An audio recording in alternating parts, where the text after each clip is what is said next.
everybody, welcome back to my Big Sister podcast. My name is Grace and this is my big sister Josie. Hello, this week's topic is answering all of your big sister questions that we've had in our inbox. You can follow at my big sister podcast on Instagram and send us questions directly. We've been getting quite a lot, so we on various topics, so we thought we would whack them all together in one episode and answer them all for you guys this week.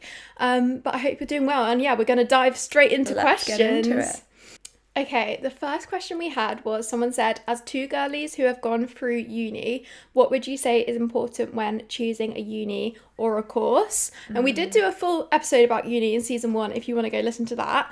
But I think when it comes to choosing what uni you're going to and also the specific course, I would just say do as much research as you can, and also make sure you remember that if you're picking a city, you're going to have to live there for 3 years. And I feel like sometimes you just focus on the actual university and like the campus, but you've also got to think like, is there good, transport like to get back home to visit your family? Is it like a fun city? Is there good restaurants? You might end up somewhere without a Nando's or a Wagamama's. And me There's personally, not many places in the UK without Nando's. There's no Nando's on the Isle of Wight. But I don't think there's a university on the Isle of Wight. But anyway, basically, I would say just really think about the fact that you are going to be living in that city for 3 whole years. And a lot of people I know, I feel like, stay in their uni city once they've graduated and like they will, make friends in the area, and like maybe they'll meet a partner that is just from there, so they end up living there. So I think you've got to think like, is this somewhere I want to spend the next 3 years of my life? And I think we said in our uni episode how like it's kind of crazy how you're choosing at like age 17 where you're going to be living at age like maybe 22. It's so much pressure. But beyond just like where you live, I also think with the course it can be easy just to look at the overall like course name and be like, oh yeah, whatever. But I think it's actually important to like dig into what the units are and what the kind modules, of things you're actually going to be studying, and whether you actually like certain modules in certain years, because you might be like stuck with a whole year where you hate all of the topics that are available to you. When I was at uni, I picked business management with marketing, but then for a whole term, a whole like 4 months of my life, I was studying economics, and then another whole 4 months I was studying like finance. And I didn't want to do that. I just wanted to do marketing. But did you know that when you picked the course? Did you look into it? No, I didn't look into it. But like if I had, I probably would have seen that on the list of things. But I think it's important to, see the actual modules. I know a lot of my friends that study psychology, they didn't realise how much like statistics and analysis and like kind of maths there was in that degree. So I think, looking at like what actual things you're going to be studying and trying to pick things based on that, rather than just like if it's gonna be a fun night out place or something. But as we said, go listen to our whole uni episode because we rambled about that for about an hour. Someone said, any advice for someone who struggles with eating too little? You've helped me so much, by the way. Thank you.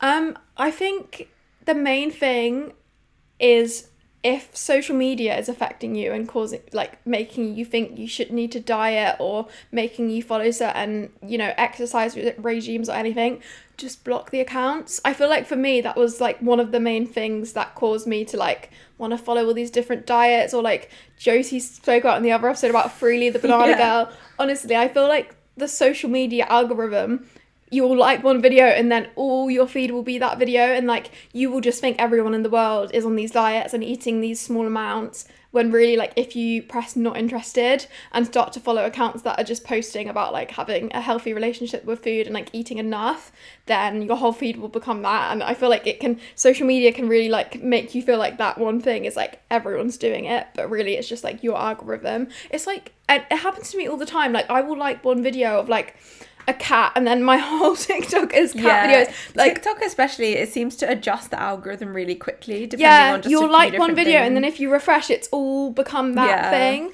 Especially if I ever like something on TikTok Shop, then all I ever get are adverts for that thing on TikTok Shop. I mean beyond social media, obviously that's just one part of it, but if you're seriously struggling, reach out to your parents, your siblings, talk to your friends about it if you feel like you can. There are lots of helplines. I'll put some in the description of this episode if you want to talk to someone anonymously. But I think, just talking to people, and if you need to, like, get you know, be honest with your parents or people that you live with, and maybe having meals together is going to help you. But yeah, I honestly think just reaching out for help, and yeah, if your issues you think are kind of stemming from social media, like blocking those accounts, making sure you're not following those sorts of accounts anymore. Because I keep getting on my TikTok, I keep seeing things about like skinny talk. It's like this new trend at the moment of like, it's like I don't see the actual whatever the skinny talk is, but I see people talking about it. Skinny but talk, even that, it's still just like an annoying reminder that it exists, and it's like, well, I don't even want to see that really. I just don't want to know anything about it. Yeah, like I keep seeing these accounts that are so crazy, like it's literally like, it feels like we're like 20 years ago, all these videos of like wannabe models or like people that are like trying to get that certain body type, and they're so like aggressive. Like there's these videos where they're shouting and being like, you shouldn't eat this or whatever, and all these like, you're talking about, all these old like Tumblr quotes and like Kate Moss pictures, and just that whole, it's like Tumblr but like it has rebranded onto like skinny talk, and it's just so like damaging. So if you are seeing those accounts all the time, make sure you're blocking those accounts or pressing not interested on TikTok, and then hopefully you might start to feel a bit better. Someone said how to get over a situationship breakup. Oof. Now, I feel like situationship is a new word. Did you have that word when you were growing up? Because no. Josie is old, everyone. She's hey, not to expose you. No, but I feel like it's only become a thing in the past like 5 years of like situationship. Well, I guess there's just different names for it. The word has become a thing. A situationship is still happening back in the day. I feel like it's like casual. That's what people say. People used to say like friends with benefits or whatever. Yeah. Like, but is that a different thing? I feel like that's a different thing. That's like when you're actually just friends. Whereas a situationship is like maybe one of you wants to be in a relationship with the other one. It doesn't want to. So my advice is to speak of it out loud. Do not let it just settle in your head, whether that's to friends or a therapist or because I feel like sometimes with situationships they can become almost like little mythical stories in your head, kind like of like you feel like you've made it up. Yeah, like Guilty as Sin vibes, if anyone knows the Taylor Swift song. But to avoid that from happening, just speak out loud, say the name of the person out loud to your friends and family, like make it less of like a mythical magical thing and like a real take away experience. The like excitement or like the like mystery around it, and kind of try your best to realize that this person probably isn't some mythical magical person. They're just an average human being, and usually a below average human being. And if it's like a thing where you maybe wanted to be in a relationship and they didn't, I always just think of that quote, if he wanted to, he would. Yeah, exactly. And there's no point like chasing someone who doesn't want to be with you. Yeah. And like, would you want your friend to marry someone that like was only with them because he just, you know, happened to be? Like, you want someone to actually want you, and like if someone wants to be with you, they will be with you in an actual relationship if that's what you want. So I think but it must be really hard as well, because with like a situationship you can't get like angry at them for you know, dating other people, or like when if there's not as many rules, because you can't be like, oh, I really need to I need to process this. You almost feel like embarrassed for having to process it, or having like deep feelings for someone that wasn't a boyfriend or girlfriend. That's why these situationships become such a thing in our heads, because we feel like we aren't allowed to feel bad about it, or like feel guilty about that, and that guilt is almost eats away at you in itself.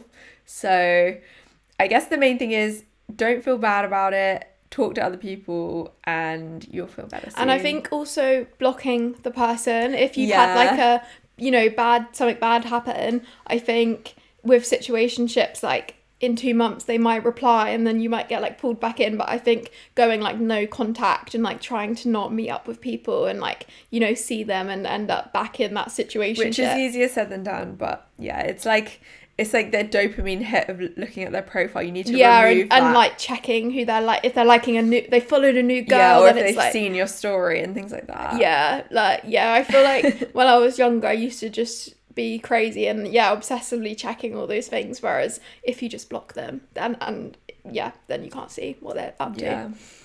Someone asked, can you tell me some tips for feeling like myself again after scoliosis surgery? I really miss the old me. Love you. Aww. Thank you for your question. I hope you're doing okay. I feel like, well, obviously I have had scoliosis surgery. If you guys didn't know, we did do a whole episode talking about my whole experience with it.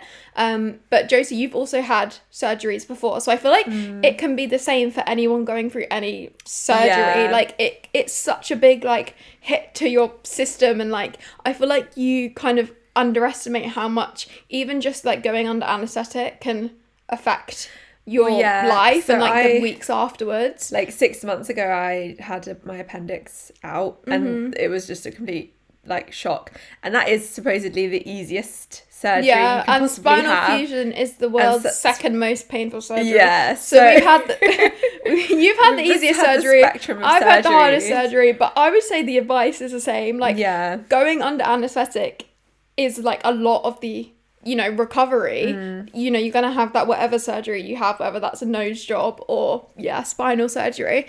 Not that Josie had a nose job, but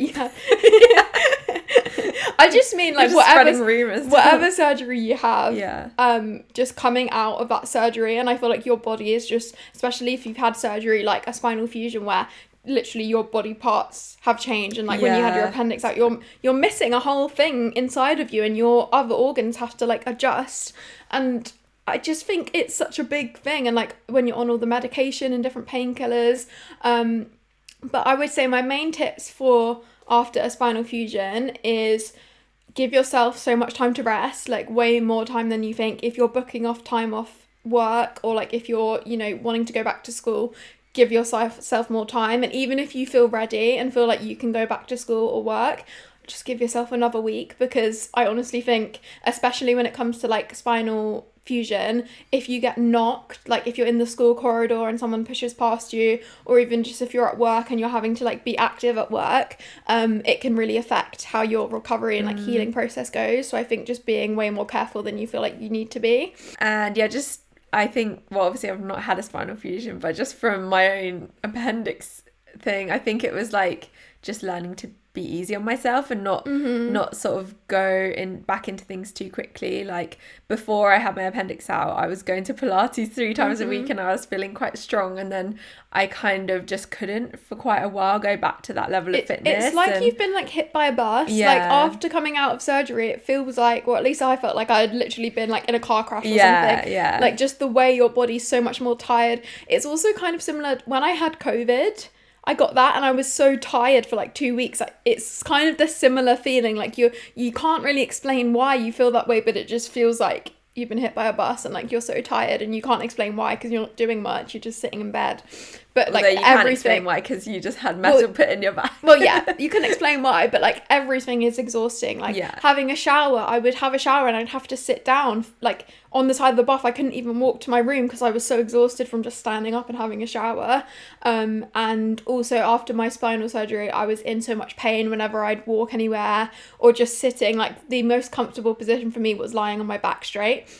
And I remember when I first started leaving the house after having the surgery, like my mum would take me to Pret to get a coffee. But then the first time I did that, I literally sat down for like 1 minute and I was like, Mum, we need to go home. And like we just got our coffee and my mum had got like a sandwich and she was like, oh, can't you like sit for it? And I was like, no, we need to leave now. Like it was like an emergency. I was in so much pain. I was like, really hurting. Yeah, I was like, we need to go to the car right now. Like I need to go home. And I had to get in the car and I put the seat like all the way back. Aww. And like that was just my reality for like quite a few weeks. Hard, and I think just giving yourself enough time, and like I definitely went back to school probably too early because I was just like, I don't care, like I didn't want anyone to notice I was off for ages too, so I was like, I'll just go back as soon as possible. But it probably wasn't that safe to like be in the corridor and like, I just think give yourself way more time than you need to. The question was also about how do you feel it yourself? You miss the old me. Yeah, so I think, if there's ways to do things that you enjoy from bed, whether that's watching your favourite TV show. FaceTime your friends, I think is very important. Getting someone to bring you some like skincare or like your favourite food. I think one thing as well that made me feel really normal after my surgery was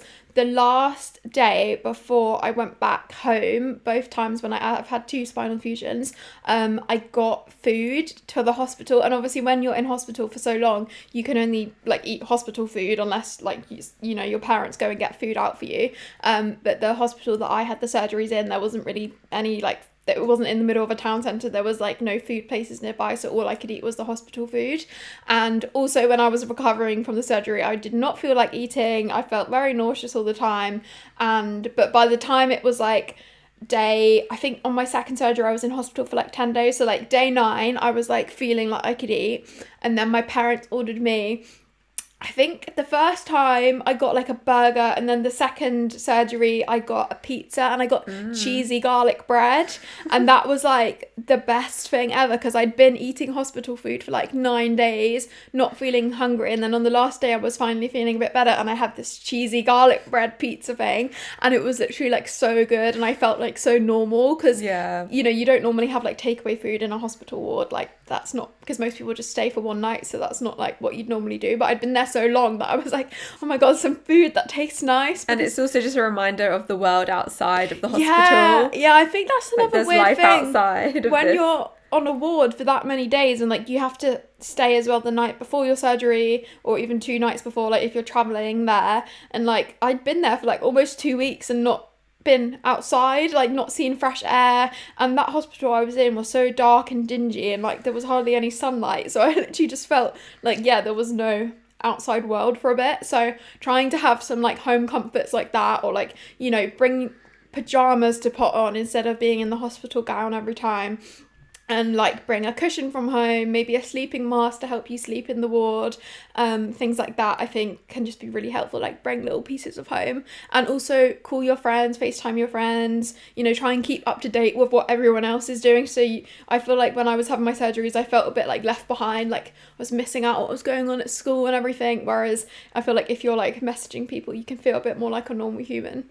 I do think though after scoliosis surgery specifically, like there are a lot of things that you can't do anymore, and like the way that she said, feeling, you know, you're missing the old version of you, it can be really sad, and it can kind of be like a loss of like, if you're someone who's really into sports or does gymnastics or like any of these quite adventurous sports or dances, you might not be able to do those things ever again, or at least you can't do it like while you're recovering, and it can be really upsetting. Like if you're someone who wants to be in the Olympics or like wants to, you know, compete at a sport, that might get taken away from you if you have the spinal fusion surgery. I mean, luckily I was not that much of a sporty person, so my lifestyle didn't change much after surgery. Obviously a lot came with recovering, but like I was not like wanting to be an Olympic athlete. You weren't really sad to be missing your PE lesson? No, I was happy. when I went back to school, I got to sit in the computer room during PE. That's the dream. And I would play Papa's Freezeria for a whole hour. I have no idea what that is.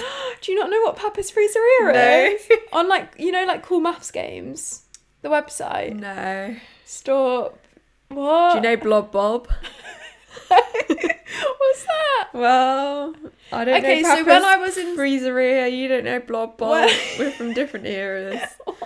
When I was in school, when you had computer time and you wanted to go on like a game, you would type in like cool maths games, because the school would let you go on that because it's like maths games. Yeah. But actually, like most of the games on there were just, you know, normal, you know, like Flash game. Yeah, that's what Blob Bob is. Okay, yeah. It's the same thing. And then on there's this whole like range of games called like Papa's. Something like Papa was the person that, you know, like the owner of the place. So there was Papa's Freezeria, which is an ice cream shop. There was Papa's Pizzeria. There was literally like about 20 different foods, and they were all something area.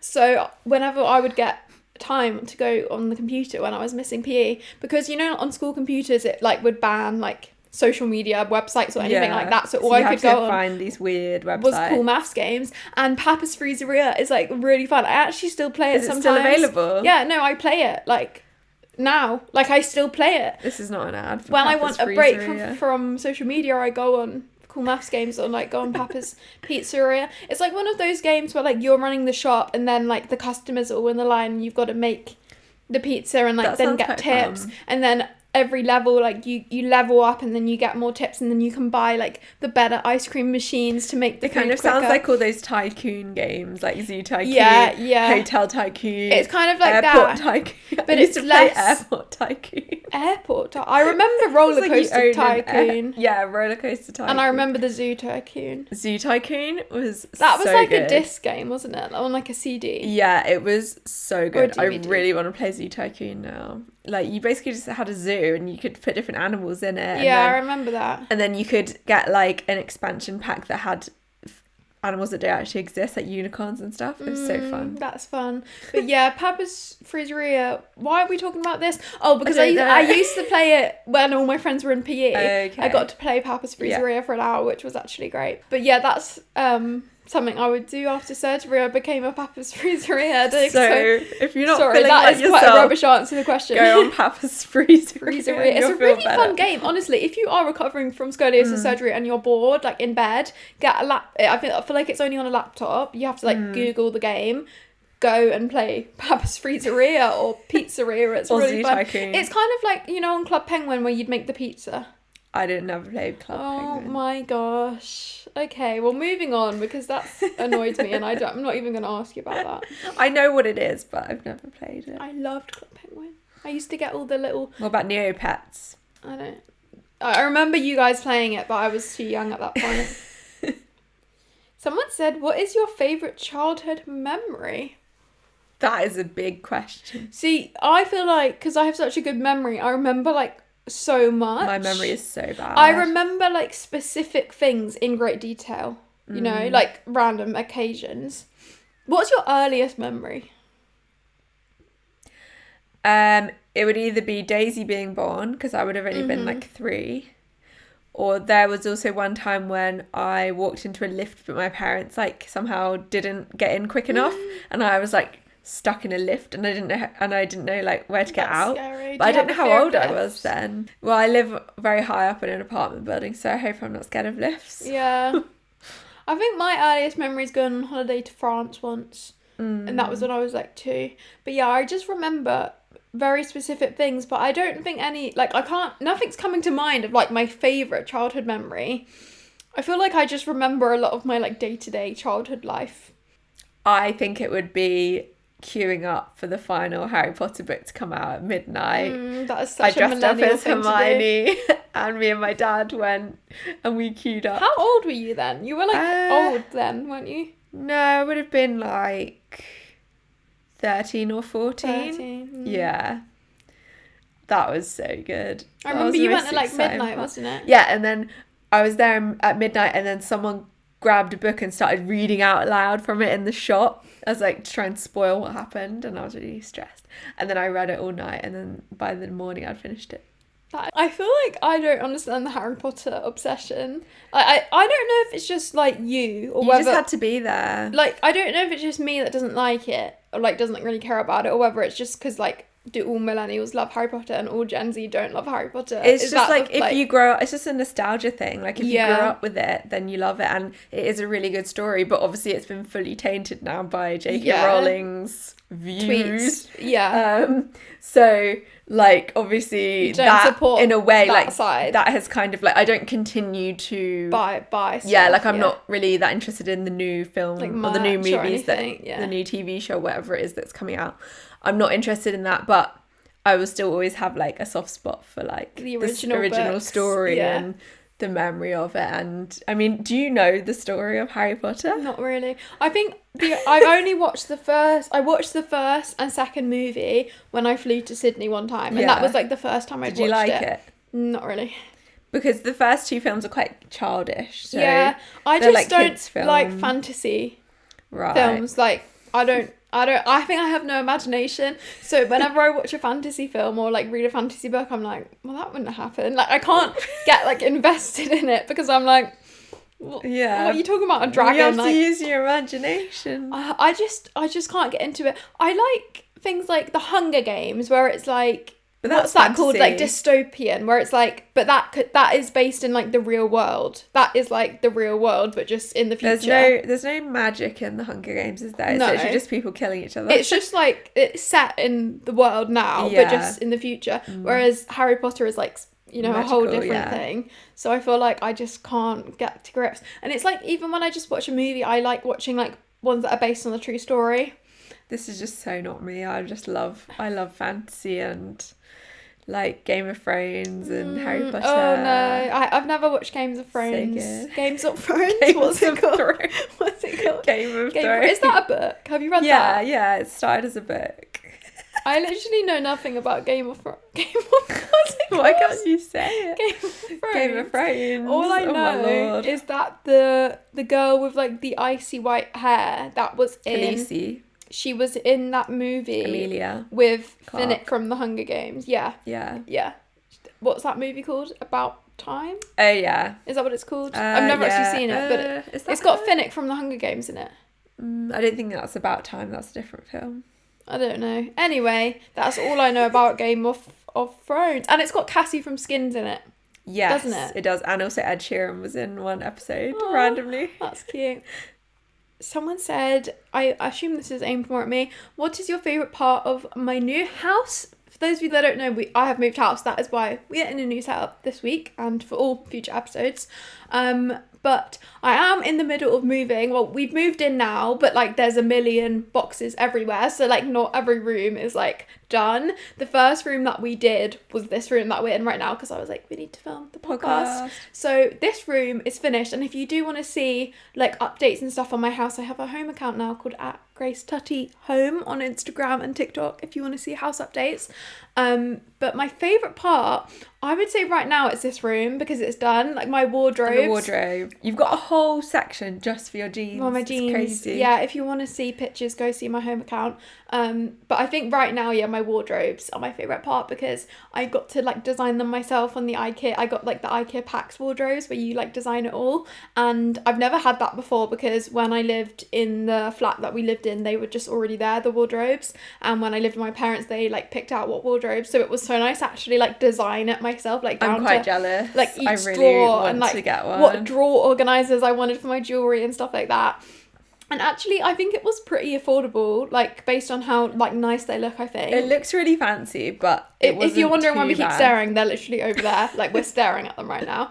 But yeah, it was way cheaper than what we got quoted for like a private this company that like comes and does fitted wardrobes. They quoted us like 10 times the amount that the IKEA one ended up costing. So I'm very happy with my wardrobes and I think that is my favourite part of the house so far. Josie, what is your favourite part of my new house? Because I want to know, because... I mean, not much is finished, so I think... That's true. The only room that's nice it at has the moment to be the wardrobe. Yeah, the wardrobe. I feel like every girl's dream is like a actually wardrobe. Is like, it's so good and I really want one. Do you think we have the same amount of clothes? Like, do you think that's enough storage for your clothes too?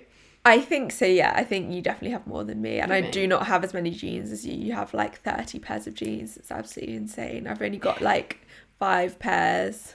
And you have like a few pairs I've given you. Yeah, and I actually, the other day I went through them and like decided that quite a lot of them don't really fit me very well, so... But I always struggle to get rid of jeans because I'm like, well, if they're a bit tight, then if I lose weight, then I might want to keep them. A lot of them are too short and I'm not going to shrink my leg length. I understand that because I always have that struggle as well. Yeah. I feel like we both got quite long legs. Yeah. Like to torso ratio. And so if they're super tight, like realistically, I'm not going to like lose loads and loads of weight. Well, I hope I won't. Like... Yeah, but I always just think like just... you know, in case, like, if I get ill or something and, like, you know, or then whatever. I'll just put a belt on. Yeah, I suppose. But I think I'm just... problem. And I always... And then I think, like, for my future kids, like, what if I have a teenage daughter and she's smaller and growing up and then I have the perfect pair of jeans for her? I think I'd do that if they're a nice pair of jeans, but if they're just, like, a cheap pair of jeans from, Zara or something. I have, like, loads of Levi's and most of them don't even fit me, but then I'm like, my future child could have them. I don't think about my future children. Well, I always think, like, because I always wish that our mum had kept more of her clothes when she was younger. She used to have really good jeans. Yeah, like, when I see pictures of my mum's outfits, I'm like, oh my God, do you still have that? And she's always like, no, I don't have that anymore. Yeah. So then now I'm like, well, I should keep my clothes so that my future daughter can be like... Yeah, I can see that. But then at the same time, like, there is a limit. Yeah, I've reached the limit. I filled a whole rack of the wardrobe with my jeans. I think maybe limit. You should go through and get rid of just 10%. But you know, I filmed a TikTok before I moved being like, declutter my jeans collection with me. And I filmed it and I, you know, tried them all on and put it in the video, and I only got rid of one pair.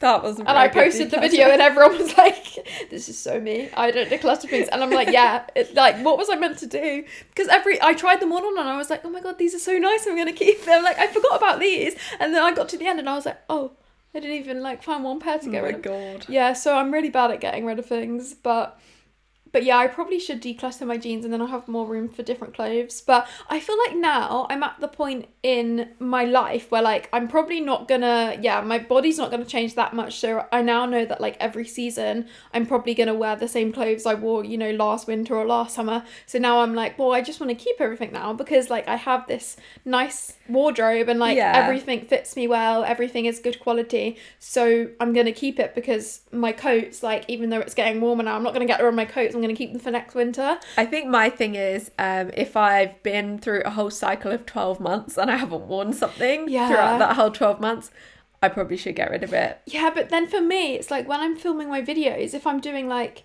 recreating Bella Hadid outfit and it's like, well, those one pair of jeans I threw away, I could have used those. Like, I always keep stuff now. I'm like, well, in case I need to, for a Halloween outfit, if I need a bright orange jumper, well, you know, I had one, I might as well have kept it, you know? I think you just have quite niche needs. Yeah. But really in my day-to-day life, I just wear a hoodie and jeans most days. Well, this is the thing, like, I work from home, so I'm just slowly realising that if I ever do buy anything new, I have to think, would I wear that when I'm working from home? Because that is like most of my life is just being at home working from home. So I've actually just fully stopped buying any like going out clothes or anything because I have enough. I don't need any more. I feel like with me, I am either working from home in a tracksuit or I'm going on like a nice night out or like a nice dinner where I want to wear a nice outfit. I don't actually really wear like just like light blue jeans, you know, like what I would feel like you would say is an everyday outfit. I don't often wear like an everyday outfit. I'm either in really comfy or quite dressy. But that's interesting because I feel like a lot of your content is like wearing everyday outfits. Yeah, I feel like the only time I really wear everyday outfits is when I'm filming like outfit ideas, because obviously the people that follow me, they might have jobs where they go to the office or like they're going to school or uni or whatever. Like when I was at uni, I would wear my everyday outfits. But now that I just work from home, I'm like, well, I'm not going to wear jeans to sit on my desk. Like jeans actually are not that comfortable for me. So I feel like I'd rather wear joggers. So then it's like, well, the only time I'm going out is like to go for a nice dinner with my friends, and then I want to dress up because I'm so used to seeing myself in joggers. I'm like, I'm going to put more effort in when I do go out the house. So I feel like, there's just this weird in between. What you're saying is you have 30 pairs of jeans that you never wear. No, but some of those are like dressy jeans. Okay. You know, there's different levels. You're wearing jeans right now, so... That's because I was filming videos today. These are baggy jeans, and then there's like dressy jeans, which are more like my like tighter jeans or like my leather trouser jeans or like flare jeans, and then there's more casual jeans for me, which I think you're just trying to justify the fact you have 30 pairs of jeans. But the reason I have that many jeans, like if I had... How many times can we say the word jean? Jean sounds really weird. If I had any other job, I would not have that amount of jeans. It's honestly because, you know, I work with a lot of brands, and then like a few months ago I did a whole video for a brand and it was trying their jeans. So like I got 5 new pairs for that video, and like I had them for work reasons, and then like I don't want to get rid of them because I actually loved every single pair of jeans in that video. So it's a very tricky first world problem to have, that my job means I have to have 30 pairs of jeans. But that's why I have so many jeans, and that is why my wardrobe is my favourite part of my house so far. But I do think I am enjoying having stairs because I now live in a house as opposed to an apartment, and it is actually so different having to go upstairs to go to sleep. Yeah, I think that's one thing I like, because like I turn all the lights off downstairs and then go up to bed, and it's like you also can't see like all the mess downstairs. Like I feel like in the flat that I lived in before, it was all very open plan, so like if I had made mess from dinner when I was relaxing on the sofa, I could see it, and like even and smell it. Yeah, and smell it. Yeah, if someone's making stinky food, like you can smell it everywhere. So I feel like having stairs has been like a revolution. Yeah. I'm like, wow, I can go up the stairs, like stairs. away from the mess. Yeah. But then also if I forget something before bed or like want a glass of water, that is quite annoying. I'll have to go all the way downstairs. But yeah, there's pros and cons to having stairs versus not. I feel like I would get a water cooler upstairs. Water cooler. How good would that be? I was thinking of like putting a mini fridge. Yeah. Buying a mini fridge to keep in my office. Yeah, put like you could Pepsi Max in. You could keep like filtered water in a fridge. How good would that be? See, I don't often drink like I drink so much water. I do try and drink water, but I feel like it's more like maybe a little snack if I'm like working and I want like a little snack. Maybe I should just keep like a little thing of like snacks that aren't in the fridge up here, because then I don't have to go. But then also it's good for you to go upstairs, like, because I feel like before I would never go upstairs when I lived in the flat because we'd get the lift down. And I literally would never like physically walk upstairs anymore. So then I started going to the gym to go on the stair climber. Whereas now I'm like, well, I've got my own stair climber here in the house, which is just the stairs. Okay, someone said, any tips for surviving a high school full of mean girls? Ooh. That's a hard one. I feel like it's kind of inevitable that whatever school you're at, there's always going to be some sort of drama or like the popular people who may be like, scary or like not so nice. I mean, what was your experience? Me and Josie went to actual different Grace schools. went to a nicer school than me. Nicer. I don't know if it's nicer. My school was dodgy. Your school was just in a different like area, wasn't it? Yeah, so in my school it wasn't very nice, and like everyone, there'd be like food fights at lunchtime, like people would be throwing mashed potato on the ceiling, like it was quite hectic. I don't know if anyone's seen Adolescence, but the episode I want to watch that, but I haven't. Don't spoil it. There's an episode where they go into a school and the school is very like hectic and chaotic, and it was quite triggering. Like it reminded me of my school. Like there was just like random people having fights and like people being really rude to the teachers, and like the teachers can't control things. And anyway, that just, if you want to picture what my school was like, just go watch the second. I do want to watch that. Adolescence. Was it good? The show? I've only seen 2 episodes at the moment, because they filmed it all in one shot. It's very confronting, but it's good.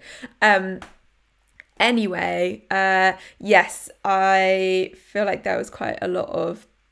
Were you like a nerd at school? Or I was just in the middle, which I think was actually a good place to be, because I wasn't in the popular group and I wasn't in the sort of super nerdy group. I was just in the middle. So I think I got away with quite a lot of things, but there were still people that were really mean, especially when it came to PE lessons. For some reason, I just was really bad at sports and I hated them, and there'd always be girls who'd be like making fun of me, or because I have like really long arms. I feel like people would make fun of me for running weird. Like you run like a chicken. Yeah, people always used to say that to me. Yeah. Do we just both run like chickens? Maybe we do both run weird. I remember once someone was like, Grace, run over there, and then I ran, and then they all just laughed. And I was like, you made me run just to laugh at me. Like, it's probably because I had undiagnosed scoliosis making me run wonky. Yeah, that's so mean. And so it's actually took me quite a few years to like unpack all of that fear around exercise and like actually enjoy exercise. Yeah. And I still feel like I struggle with that quite a lot. Like I find it really hard to go to a gym because I feel like everyone's like watching. Anyway, that's kind of a tangent, but I guess if you feel like there are mean guys everywhere, all I can say is like, it will get better and you will move on, and in a few years when you're out of school you'll realize like how insignificant and silly it is. And I know it doesn't feel like that at the time. It feels like your whole world when you're in school. It feels like those people that are popular, they're the ones that are going to be successful in life, and everyone knows them, everyone in the whole world cares about them. Whereas as soon as you leave, you realize how much of like a bubble that school is, and school is only 5 years, or you know, if you count all the school years, it's only like a very small percentage of your total life. And I don't think you start fully living until you leave school. So I think realizing that even if you have the most horrible time and like, you know, there's so many bad things you could go through in school, it will come to an end and you just have to keep pushing through. There's that quote I love where it's like the only way out is through, which isn't true in some situations. Some situations you need to leave and not go through that situation. But in terms of school and things that you can't avoid, the only way out is through, and you just have to keep counting down those years if you're having a bad time, and like try and ignore those people and just realise that literally being like popular or being cool in school means nothing at all. Based on my own experience, all the people that were popular at school have not really done too much with their lives because they peak in high school, and that's kind of a shame for them. I remember when I was in school, I was really aware of like who's popular, and like I really like felt that it was really important. I don't know if that was just like at our school, it seemed to be like, I think a lot of schools are like that. Yeah, at our school it was like if your parents had lots of money, or if you had a big house, or if you had the newest iPhone, then you were popular. I remember one girl like got the new iPhone 5S with the fingerprint button, and then she was like the most popular girl. And like there's nothing wrong with that, but like I feel there is a lot wrong with that. There's nothing wrong with the girl personally, but like it was just like the whole culture of like, being the coolest was like if you had the coolest clothes on Mufti Day, where you got to wear your own clothes for the day. That is so sad. And stuff like that, and having the newest iPhone, because that's really sad, because obviously if you're growing up and your parents don't have as much money or can't buy you the newest iPhone, that automatically would mean that you were not as cool like at our school, which is just really sad. But I think back then when I was growing up, and like I would say me and my friends were like probably in the lower end of like the popularity, but then I don't know, I feel like when we got older, when we were in like sixth form, that's when everyone started to maybe like start mingling more, and like people realised that the whole thing was a bit less silly. It was like everyone actually just became friends with everyone in sixth form, because I went to the same like sixth form as my school, but I feel like in year 7 and 8 and 9 it was like your whole like day was based around like, oh, there's some popular girls in the playground, and like only if you had your first boyfriend, it would be like the popular boys would date the popular girls, and like this whole thing. But I remember back then I was a very big YouTube fan. Back in the day I was watching all these YouTubers when I was little, and I used to watch this girl called Fabulous Hannah. I follow her on TikTok now, and she's actually is friends with my manager. Like she's really nice. I've never actually met her in person, but I follow her now, and like I still love her and her content. But back then, literally like 10 years ago, I would watch her YouTube videos, and I remember she made this Q&A about like sixth form. And she was in sixth form at the time, or like college. And I remember in her YouTube video, she said like, as soon as you get to sixth form, people stop caring about popularity. Like literally what we've just said, she said at that time. And little like 12-year-old me listened to that, and I was like really, really fully believed her. And then the whole way through school then, for the next 5 years, I was like, Fabulous Hannah said that as soon as I get to sixth form, it's not going to matter anymore. And literally I held on to that as like my little sliver of hope of like, it won't matter anymore because Fabulous Hannah said it wouldn't matter.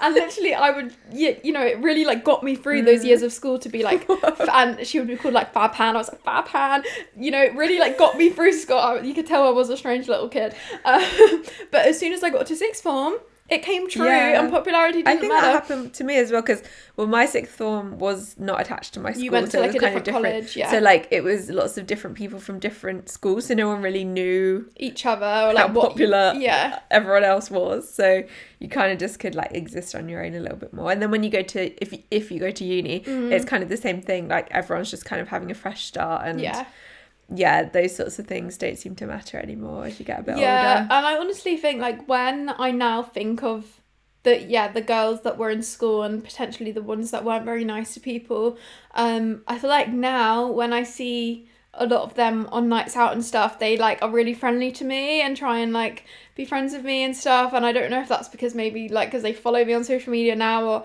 I don't really know what people's intentions are. But honestly, if someone's been mean to you in school, I feel like when they then see you in later life, they act like nothing's happened, or like they don't even realise that at the time they would be maybe making your life horrible, or like having this big impact on you. Whereas, when they're older, it could still be really impacting you, but then those girls are just like, oh my god, it's you from school, like let's be friends. But I feel like they know. Deep down, they know. I don't know. I feel like some people, I mean, obviously all those people had their own issues going on probably at home. There was a reason those mean girls were being mean girls. Still doesn't excuse it.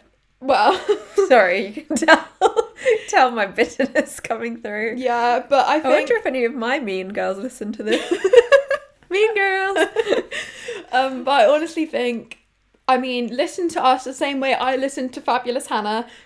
Life exists beyond school. Those people that were popular in school, it doesn't matter. That it doesn't necessarily mean that they're going to be successful. It doesn't mean that you're going to be, you know, a failure in life just because you don't feel popular in school. And honestly, like, nothing matters once you leave school. If anything, it's character building. It stops you being a horrible person. Yeah, I feel like I learnt to be funny because I had to be. One thing, though, that I still do that I did in school was I refer to everyone as the year above and the year below. Do you do that? No. Oh, okay. Well, maybe that's a sign I'll grow out of that. Yeah. Whenever I'm with my friends and we see someone at the pub, I'm like, oh my God, it's so-and-so from the year above. Well, maybe. I guess I just didn't know anyone in the year above and the year below, so that's probably why I don't. No, I feel like in our school it was a big thing, like the year above and the year. I remember being in year 7 and then we moved to year 8 and then it was like the year 7s joined and it was like, oh, we were like, oh my God, it's the year below. Like, we like then felt cool because there was a year below us. I think at my school just no one knew anyone, because I think the difference was my school was a bit bigger than yours, was it?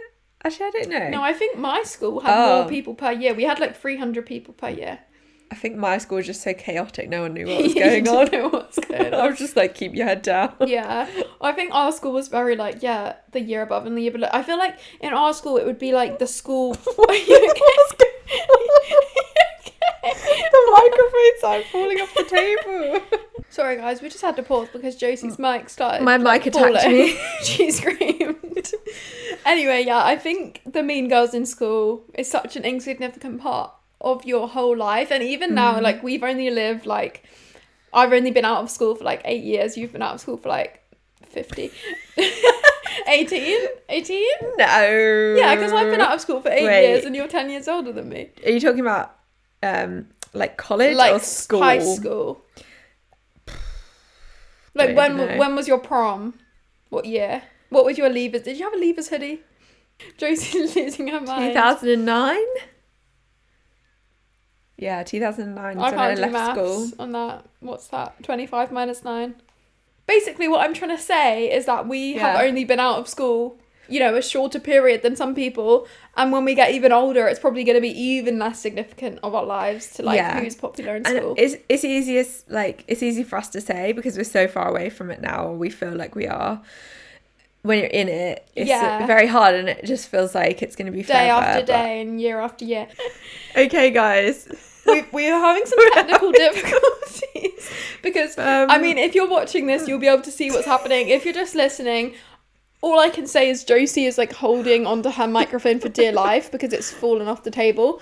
So we're going to have to cut this episode a bit short. Yeah, can you tell that we like produce and make this whole podcast just ourselves because... but yeah, we're gonna have to go because Josie's mic has fallen off the table. But I hope you're doing really well. I hope you enjoyed this episode. But yeah, let us know in the comments if you like this style of podcast topic. Maybe like once a month we should do one just based on questions. Or whether you prefer just sticking to one topic and the questions being about we're that experimenting, so let us know. Yeah, let us know. Also, I feel like maybe at some point on this podcast we could have some special guests. I don't know if you guys want that because obviously there's already 2 of us on the podcast. I don't know if having a third person will be like too many people speaking. We would have to buy another microphone and we'd have to buy another microphone, which considering the quality of this microphone, Josie's mic is falling off. Might be hard to engineer. Yeah, but anyway, let us know in the comments if there are any guests that you would like to see on the podcast. I feel like they would have to be guests that maybe have like knowledge on certain topics, like better knowledge than us, because then they could help you guys out on stuff we might not be that good at speaking about. But yeah, let us know in the comments if there are any guests you would like to see and any topics you want to see in future episodes. But I hope you're all having a really good week. Make sure you follow the podcast Instagram at My Big Sister Podcast if you want to ask questions and be involved in future episodes. And our personal socials, mine is at Grace Tutty everywhere and Josie's is Josie V Tutty, I think, on Instagram at least. But Josie Violet on YouTube. Yeah, if you want to see knitting content. Yeah, Josie has been posting knitting content. But yeah, I hope you guys have enjoyed this week's episode. Hope you're having a good week and we'll see you next Wednesday for another episode. Bye guys. Bye. The mic is so broken. We need to fix it.